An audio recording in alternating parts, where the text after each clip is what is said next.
Na-curious ka na ba kung ano ang pakiramdam ng ipanganak na sobrang yaman? Yung tipong may $1 million sneaker collection ka kahit 15 years old ka pa lang. O kaya'y may sariling private jet ka na bago ka pa man matutong magmaneho. Para sa ilan sa pinakamayayamang kabataan sa Dubai at Middle East, normal na lang sa kanila ang ganyang buhay. Sa mundo kasi nila, ang ordinaryong pamumuhay ay nangangahulugang magkaroon ng mga Ferrari na custom-made, mga mansion na may helipad at mga alagang leon at tigre sa likod ng bahay. Ang iba sa kanila ay mga anak ng hari, prinsipe o direktang tagapagmana ng pinakamalalaking oil at construction empires sa buong rehiyon. Habang ang karamihan sa atin ay nag-iipon pa lang para sa unang kotse, sila naman ay bumibili ng perfume na mas mahal pa sa bahay at nagmamay-ari din sila ng mga yate na kasing laki ng hotel. Ngayon titingnan natin ang mundo ng mga young royals ng Middle East, mga kabataang mayaman hindi lang dahil sa mana, kundi dahil sa talino, negosyo at impluwensyang kumikilos sa likod ng pinakamalalaking proyekto sa rehiyon. Pero bago tayo magsimula, huwag kalimutang i-like ang video na ito. Malaking bagay na ito para sa aming mga content creator. Maraming salamat at ngayon, simulan na natin. Dubai's richest kids, Rashid Belhassa. Unahin natin sa listahan si Rashid Belhassa o mas kilala online bilang Money Kicks. Isa siya sa mga pinakasikat na batang influencer sa buong Middle East at anak ng negosyanteng si Saif Belhassa, ang may-ari ng Saif Belhassa Holding Group, isang construction empire na may higit sa 50 kumpanya at 10,000 empleyado. Pero hindi lang siya nakasandal sa yaman ng pamilya. Si Rashid mismo ay gumawa ng pangalan sa social media bilang isang social media superstar. Sa edad na 15 may sneaker collection na siya na nagkakahalaga ng mahigit $1 million.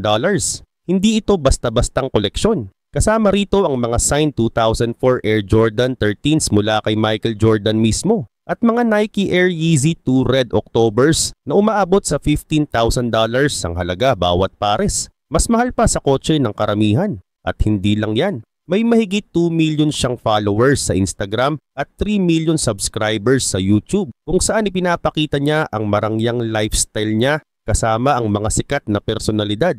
Pero kung akala mo hanggang luxury shoes lang ang kayamanan ni Rashid, maghanda ka dahil may sarili rin siyang private zoo. Oo, tama ang narinig mo. May higit 500 exotic animals siya. Lions, tigers, giraffes at marami pang iba. Ang mas kamangha-mangha pa, marami sa mga hayop na ito ay iniligtas niya mula sa masasamang kalagayan. At gaya ng tunay na mayaman, may mga hayop siyang pinangalanan sa luxury brands.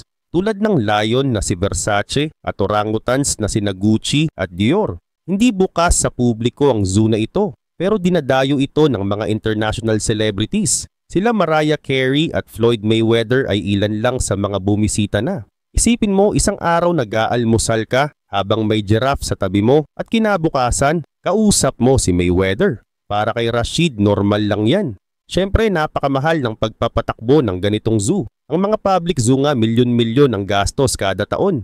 Pero para kay Rashid, barya lang yan. At kung usapang sasakyan, hindi rin siya nagpapahuli. Isa sa mga paborito niyang kotse ay ang Ferrari F12 Berlinetta. Pero hindi siya kontento sa itsura nito. Kaya pinalagyan niya ng Louis Vuitton X Supreme Design Wrap. At regalo pa yon para sa birthday niya. Meron din siyang Cadillac Escalade na may Yeezy print wrap dahil bakit nga naman hindi, di ba? Pero ang pinakamahal sa lahat ng pag-aari ni Rashid ay hindi hayop o kotse, kundi isang bote ng pabango. Ang Shumuk na kinikilala bilang pinakamahal na perfume sa mundo ay nagkakahalaga ng halos $1.3 million. May Guinness World Record pa ito bilang perfume bottle na may pinakamaraming diamonds. Isipin mo pabango na mas mahal pa sa isang bahay. Ganito kabongga ang buhay ni Rashid Belhassa. Bata pa lang pero nabubuhay na parang hari. Pero ang nakakagulat dito, siya pa lang ang number 10 sa listahan. Ibig sabihin, may siyam pang mas batang mayaman sa kanya at mas magarbo pa ang buhay. Maan bin Muhammad Al Maktoum, the billionaire visionary. 23 years old pa lang si Maan bin Muhammad Al Maktoum pero may net worth na siyang $1 billion. Oo, tama ang narinig mo. Billion, hindi milyon. At kahit ganito siya kayaman, hindi lang siya nakaupo at nagbibilang ng pera. Siya ang vice chairman ng Emaar Properties, isa sa pinakamalaking real estate development companies sa buong United Arab Emirates. Kung iyon ang narinig, ang Burj Khalifa, ang pinakamataas na gusali sa buong mundo, o ang Dubai Mall, Parehong proyekto yan ng Emaar. At si Maan isa sa mga nasa tuktok ng kumpanyang literal na bumago sa skyline ng Dubai. Pero hindi lang iyan ang ginagawa niya. Co-founder din siya ng Shuruk Capital, isang financial institution kung saan pagmamay-ari niya ang 1/4 ng buong kumpanya. Kaya hindi lang business savvy, investor din. Pagdating sa luho, hindi rin nagpapahuli si Maan. May koleksyon siya ng mga kotse na aabot sa $10 million ang halaga. May mga Lamborghini, Bugatti at isang Rolls-Royce Phantom Drophead Coupe na nagkakahalaga ng mahigit $500,000. Pero higit sa mga kotse, ang bahay niya ang talagang nakakabighani. May sarili siyang waterfront villa na nagkakahalaga ng halos $7 million. May 7 kwarto, 8 banyo, 2 swimming pool at 3 fountain. Parang resort na pribado lang para sa kanya. At yan ay isa pa lang sa mga property niya. Habang si Rashid Belhassa ay abala sa pagpapakain ng mga leon at tigre sa kanyang zoo, si Maan naman ay abala sa pagpapatayo ng kinabukasan ng Dubai. Sa tulong ng Emaar, kabilang siya sa mga utak sa likod ng mga luxury hotel, skyscraper at mga bagong distrito ng lungsod. Isipin mo sa edad na 23 nakikipagpulong na siya sa ilan sa pinakamakapangyarihang business leaders sa buong Middle East, habang karamihan sa kaedad niya nag-iisip pa lang kung anong karirang tatahakin. Pero hindi ibig sabihin na puro trabaho lang si Maan. Kapag hindi siya nasa boardroom o construction site, makikita mo siyang nagdadrive ng supercar o nagpapahinga sa kanyang multi-million-dollar villa. At tandaan, kahit may $1 billion na siya, hindi pa siya ang pinakamayamang bata sa listahang ito. Para kay Maan, yan ay parang pocket change lang kumpara sa ibang royal kids sa Dubai. At kung pag-uusapan ng kinabukasan, walang imposible sa kanya. Maaring siya ang magdala sa Dubai sa bagong yugto ng technology at sustainability o ang magtayo ng mga eco-friendly smart cities ng hinaharap. Isang bagay lang ang sigurado. Anumang plano ni Maan siguradong malaki, magarbo at sobrang mahal. Bin Bay Al Maktoum, living his best life. Kung akala mo wala nang mas yaman pa, narito si Sheikh Said bin Bay Al Maktoum na may tinatayang $2 billion na net worth at hindi pa siya ang pinakamayaman sa listahan. Siya ang anak ni Sheikh Mohammed bin Rashid Al Maktoum, ang mismong pinuno ng Dubai, pero huwag mong isipin na nakadepende lang siya sa yaman ng pamilya. Si Said ay isa ring negosyante sa sariling karapatan. Siya ang Vice Chairman at Managing Director ng Abdul Latif Jamil Holding, isa sa pinakamalalaking kumpanya sa buong Middle East. Saklaw ng kanilang negosyo ang lahat mula sa sasakyan, real estate hanggang sa energy. Basta't may kita, andyan sila. Bukod doon may suot din siyang Hublot Big Bang Unico King Gold Blue. Gawa sa 18 karat gold at may transparent dial kung saan makikita mo ang bawat galaw ng makina. Ang presyo, mahigit $40,000. Para kay Said, normal lang yun. Parang pang-araw-araw na relo lang. Kapag hindi abala sa pagpapatakbo ng kumpanya, si Said ay naglalakbay sa mga lugar na parang galing sa pelikula. Hindi siya basta nagbabakasyon. Bumibili siya ng buong resort para sa sarili niya. Minsan, nirentahan niya ang buong island para lang sa kanya at sa mga kaibigan niya. May sariling butler, private chef, at mga tanawin na para lang sa iilan. Pero kahit ganito siya kayaman, hindi siya maingay o mayabang. Hindi mo siya makikitang nagyayabang sa social media. Tahimik lang siya, mas nakatuon sa pagpapalago ng negosyo at pagbubuo ng sariling pangalan. Ayaw niyang kilalanin lang bilang anak ng sheikh. Gusto niyang makilala bilang negosyanteng may sarili ring tagumpay. Sa ilalim ng pamumuno niya, pinalawak ng Abdul Latif Jamil Holding ang negosyo nito sa iba't ibang sektor. Mula sa automotive, papunta sa technology at renewable energy. Malinaw ang direksyon ni Said, tumulong sa pagbabago ng kinabukasan ng Dubai at ng buong Middle East. At syempre, hindi rin nawawala ang kasiyahan. Kapag hindi siya nasa opisina, makikita mo siyang nagmamaneho ng luxury car o lumilipad patungong isa pang exotic destination para mag-relax. Para kay Said bin Bay Al Maktoum, ganito lang talaga ang normal. Isang buhay ng disiplina, karangyaan at walang katapusang tagumpay.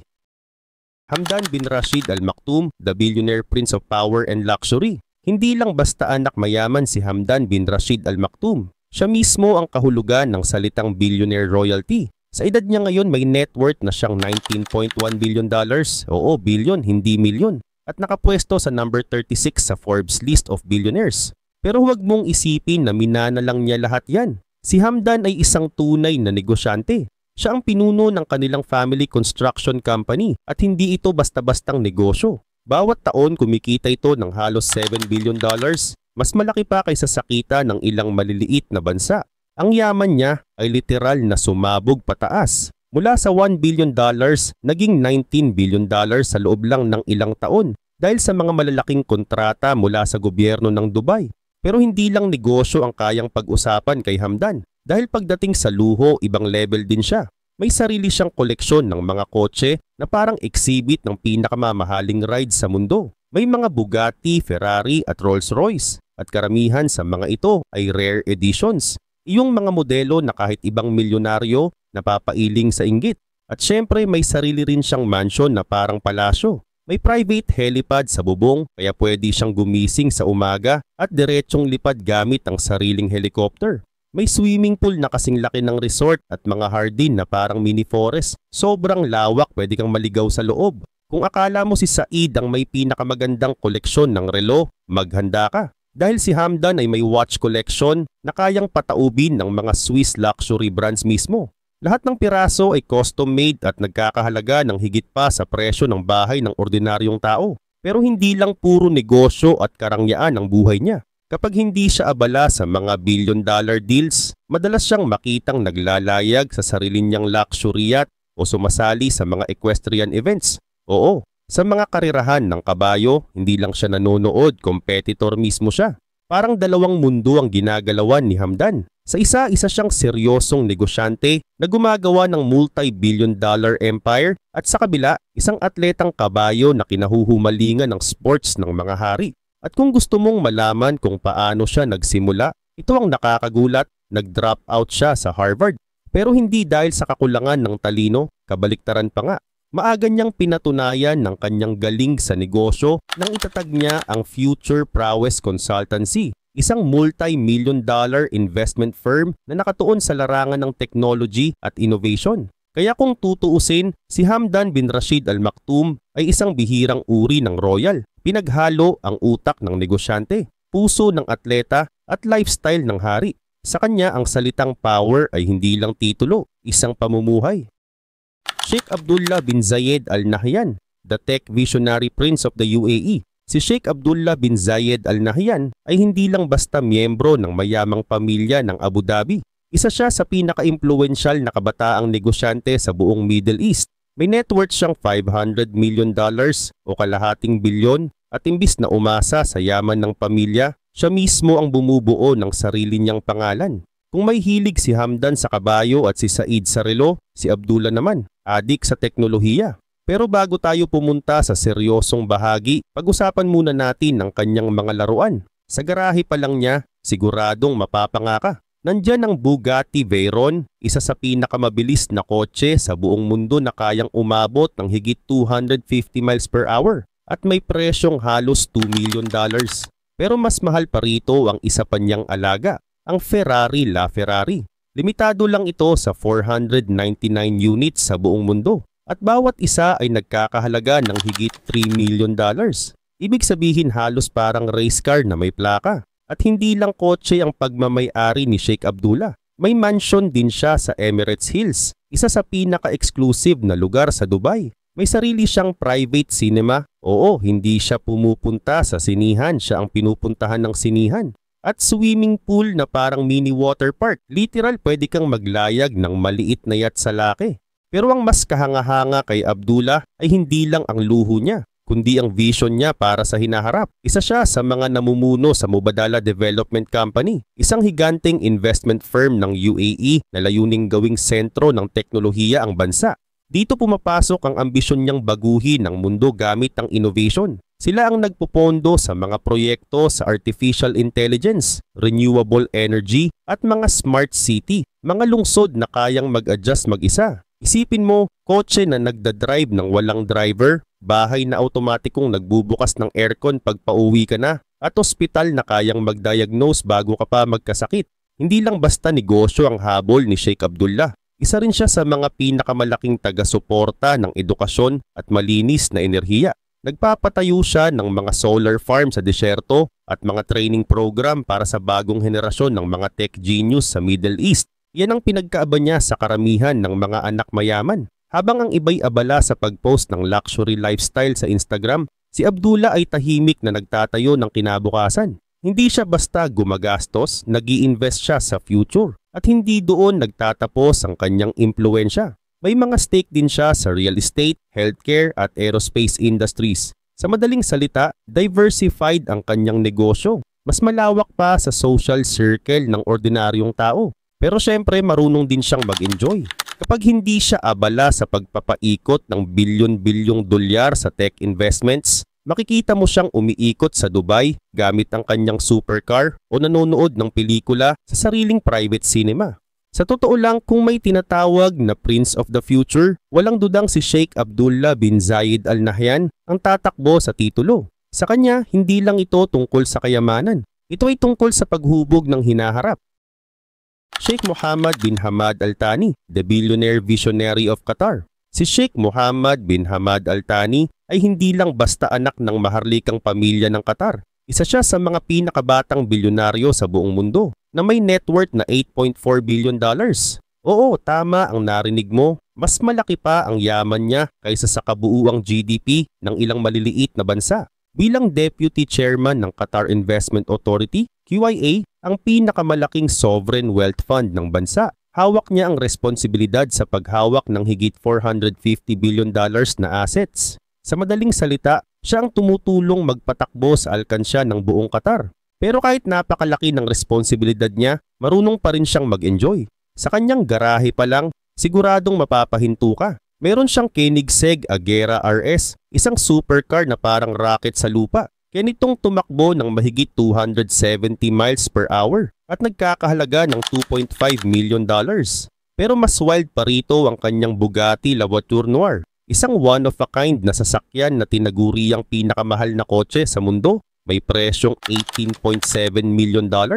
At hindi lang basta kinokolekta ni Sheikh Mohammed ang mga ito. Ipinapakita niya rin sa mga exclusive car shows sa iba't ibang bansa. Para bang exhibition ng pinakamamahaling kotse sa planeta at siya ang bida. Pagdating naman sa tirahan, hindi rin siya nagpapahuli. Meron siyang palasyo sa Doha na parang hotel sa laki. May sariling private cinema, swimming pool na kasinlaki ng bahay ng karaniwang tao at hardin na pwedeng paglagyan ng isang buong golf course. Sa London naman, meron siyang penthouse sa One Hyde Park, isa sa pinakamahal na apartment buildings sa buong mundo kung saan ang isang unit lang ay umaabot ng higit $100 million.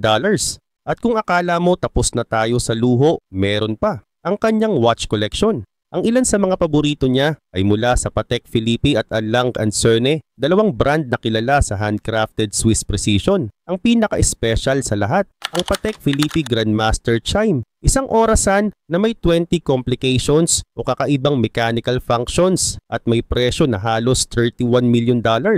Oo, isang relo lang pero katumbas na ng isang buong mansion sa London. Pero higit sa luho, si Sheikh Mohammed ay kilala sa kanyang mata para sa kalidad at vision sa negosyo. Bilang leader sa QIA, hindi lang siya basta nag-i-invest ng pera. Pinapanday niya ang kinabukasan ng Qatar. Sa ilalim ng kanyang pamumuno, naglagay sila ng puhunan sa mga kumpanya tulad ng Volkswagen, Barclays Bank, mga luxury hotels at tech startups sa buong mundo. Layunin niyang gawing sentro ng innovation ng Qatar. Kaya't ang QIA ay tumututok na rin ngayon sa education at healthcare investments para masiguro na magpapatuloy ang pag-unlad ng bansa kahit matapos ang panahon ng langis. Sa madaling salita, si Sheikh Mohammed bin Hamad Al Thani ay isang bihirang halimbawa ng modernong hari, isang negosyanteng marunong sa yaman, may pananaw para sa kinabukasan at may pamumuhay na parang pelikula. Zed Al Thani, the power player of Qatar's billionaire elite. Si Zed Al Thani ay hindi lang basta tagapagmana ng kayamanan. Isa siya sa mga tunay na power player sa mundo ng global finance. Siya ang pinuno ng Qatar Holding LLC, ang kumpanyang nag-i-invest ng bilyon-bilyong dolyar ng Qatar sa iba't ibang bahagi ng mundo. Hindi lang iyon, nakaupo rin siya sa mga board of directors ng ilang malalaking international corporations tulad ng British American Tobacco at Deutsche Bank. Ibig sabihin may boses siya sa mga desisyong nakakaapekto hindi lang sa negosyo ng Qatar, kundi sa buong pandaigdigang merkado. Pero syempre kahit abala sa pamumuno, hindi rin siya nagpapahuli sa marangyang pamumuhay. Sa kanyang car collection pa lang panalo na. Ang kanyang Bugatti Chiron na may 1,500 horsepower at kayang tumakbo ng higit 260 miles per hour ay nagkakahalaga ng mahigit $3 million. Mayroon din siyang Ferrari LaFerrari, isa sa tanging 499 units na ginawa sa buong mundo. Isa itong street legal race car na umaabot mula 0 to 60 sa loob ng 3 segundo lang. Para naman sa mga araw na gusto niyang mag-relax, nandoon ang kanyang Rolls-Royce Phantom, isang kotse na parang moving luxury hotel. May tunay na wood trim, custom leather interior at kisame na parang puno ng mga bituin gawa sa fiber optic lights. At saan nga ba niya pinapark ang mga yan?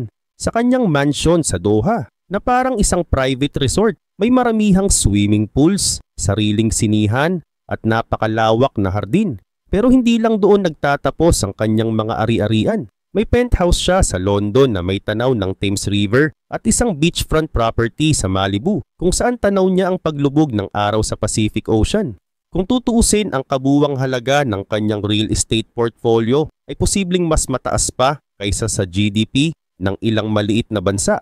Bukod sa mga bahay at kotse, isa rin siyang kolektor ng mamahaling relo. Mayroon siyang mga Swiss-made timepieces na bawat isa'y nagkakahalaga ng milyon-milyon. Para kay Zed, hindi lang ito mga gamit. Ito'y sining ng karangyaan na isinusuot niya sa pulso. Lumaki si Zed sa isang buhay na literal na pangarap ng karamihan. Habang ang ibang bata ay naglalaro sa park, siya naman ay may private polo lessons at scuba diving trips sa mga tropikal na isla. Karaniwan lang sa kanya ang mga luho na hindi abot kamay ng ordinaryong tao. Ngayon bilang isang ganap na leader sa negosyo, nakikita mo si Zed sa mga exclusive global events, kausap ang ibang bilyonaryo at mga world leaders. Isipin mo dumadalo siya sa mga pagtitipon kung saan lahat ng bisita ay may net worth na nasa bilyon. Pero ang talagang nagpapaiba kay Zed sa ibang mayayamang kabataan, hindi siya umaasa lang sa yaman ng pamilya.